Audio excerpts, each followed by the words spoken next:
Halo semua, perkenalkan nama saya Yosua Ignatius Panjaitan dari Fiskal B, Ilmu Administrasi Fiskal 2023. Pada kesempatan kali ini, saya akan membahas mengenai tarif pajak penghasilan final.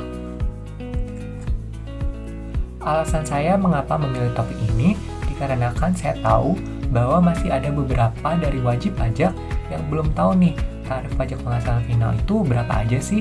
Karena kan tarif PPh final ini itu berbeda-beda tergantung dari objek penghasilan finalnya. Bahkan bagi kami mahasiswa fiskal sendiri masih banyak yang belum tahu tarif dari PPh final. Karena itu supaya kita sama-sama tahu, yuk simak pembahasan kali ini. Sebelum kita masuk ke tarifnya, kita harus tahu dulu nih, PPh final itu apa sih? Jadi, PPh final adalah pajak penghasilan yang bersifat langsung. Langsung di sini berarti langsung dikenakan kepada wajib pajak saat menerima penghasilan. Jadi wajib pajak ketika menerima penghasilan langsung dikenakan PPh final ini sehingga langsung dibayarkan dan bersifat lunas. Nah, karena dia itu bersifat final atau langsung lunas, jadinya si PPh final ini dia tidak akan dimasukkan lagi ke penghitungan di SPT tahunan, melainkan hanya dicantumkan saja dalam SPT tahunan. Jadi dia nggak akan dikenakan tarif umum lagi. Nah, karena nggak dikenakan tarif umum lagi, udah bersifat final, jadi si PPh final ini tidak dapat dijadikan kredit pajak.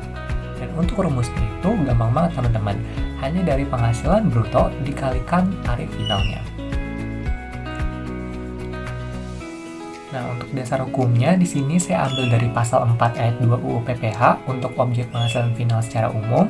Lalu juga ada pasal lain yang terkait PPh final seperti pasal 15, 19, 21, 22, 23, dan 26 UU PPh, serta PMK, KMK, dan PP yang terkait dengan tarif final.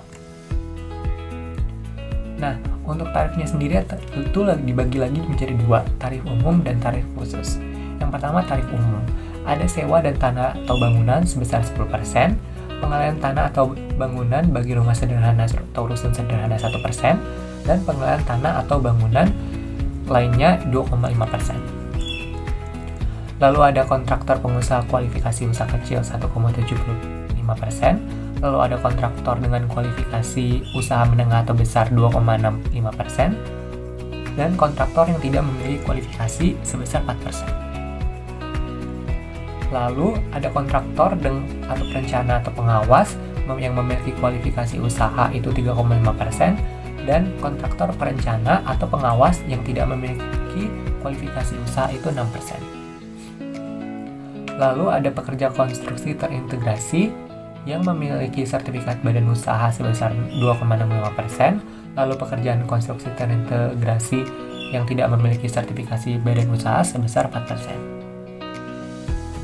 Lalu kita masuk ke tarif khususnya. Ada bunga deposito atau tabungan, diskonto SDI, dan jasa giro sebesar 20%, dan bisa dilihat dasar hukumnya di bagian kanan. Lalu ada bunga simpanan yang dibayarkan oleh koperasi kepada anggota koperasi orang pribadi 10%. Lalu ada bunga obligasi yang dimana itu ada bunga obligasi kupon dari WP dalam negeri dan BUT 15%, bagi WP luar negeri non BUT sesuai P3B 20%, bagi WP luar negeri non BUT sesuai BUT 15%, bagi WP luar negeri non BUT sesuai P3B 20%, tanpa bunga bagi WP dalam negeri dan BUT 15%, lalu diskonto dan obligasi tanpa bunga luar negeri, WP luar negeri non BUT 20%, lalu ada bunga dan atau diskonto dari obligasi yang diterima dan atau diperoleh WP reksadana yang terdaftar pada Badan Pengawas Pasar Modal Lembaga Keuangan untuk 2009 sampai 2010 itu 0%, lalu ada bunga atau diskonto dari obligasi yang diterima dan diperoleh oleh WP 5%, lalu ada bunga dan atau diskonto dari obligasi yang diterima WP reksadana yang terdaftar dari Badan Pengawas untuk tahun 2014 dan seterusnya itu 15%. Lalu ada dividen yang diterima oleh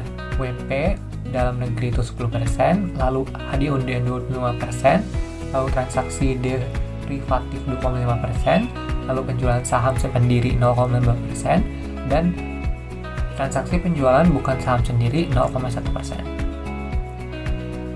Lalu ada jasa konstruksi, sertifikasi kecil 1,75%, tanpa sertifikasi 4%, sertifikasi sedang dan besar 2,65%, jasa konstruksi penyedia JK bersertifikasi usaha 3,5%, jasa konstruksi oleh penyedia JK tanpa bersertifikasi 6%, lalu dengan sertifikasi badan usaha 2,65%, dan tanpa sertifikat badan usaha 4%. Dan juga persewaan atas tanah dan atau bangunan 10%. Lalu penggalian hak atas tanah dan atau bangunan termasuk real estate 5%.